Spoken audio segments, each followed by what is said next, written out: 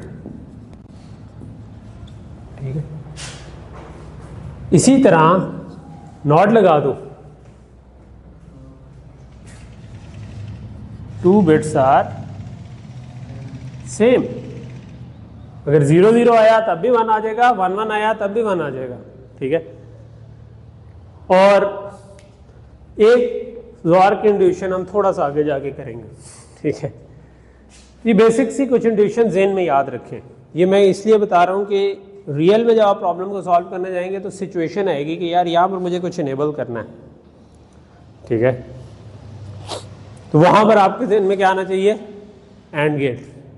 फिर यहाँ पर आप किसी जगह पे आएगा कि यार अगर मैं किसी तरह चेक कर सकूँ ये दोनों बिट सेम है तो मेरा काम हो जाएगा। तो आप ओ सॉरी मैंने इसके साथ लिखा ही नहीं, ज़ोर एक्स नॉर, ठीक है। तो सेम है तो उसके लिए आप एक्स नॉर यूज़ करेंगे, या डिफरेंट है तो आप एक्स नॉर यूज़ कर सकते। ओके, तो यहाँ पर अब हम डिज़ाइन करना चाह रहे हैं कुछ। हम चाह रहे हैं कि जब यहाँ पर 0 0 आए तो ये आगे चला जाए, 0 1 आए तो ये आगे चला जाए, 1 0 आए तो ये आगे चला जाए। तो एक तरीके से मैं इसको ये सोच सकता हूँ कि 0 0 आए तो ये इनेबल हो जाए, 0 1 आए तो ये इनेबल हो जाए, 1 0 आए तो ये इनेबल हो जाए, 1 1 आए तो ये इनेबल हो जाए। और इनेबल करने के लिए हम क्या करते हैं, तो मैं ये कर सकता हूँ कि मैं इस जगह पर एक एंड गेट लगा सकता हूँ कि ये वाला तो आ रहा है मगर मुझे इसको इनेबल करना है। कब इनेबल करना है, जब ये 0 0 आए, राइट। तो इनेबल हो गया, ठीक है।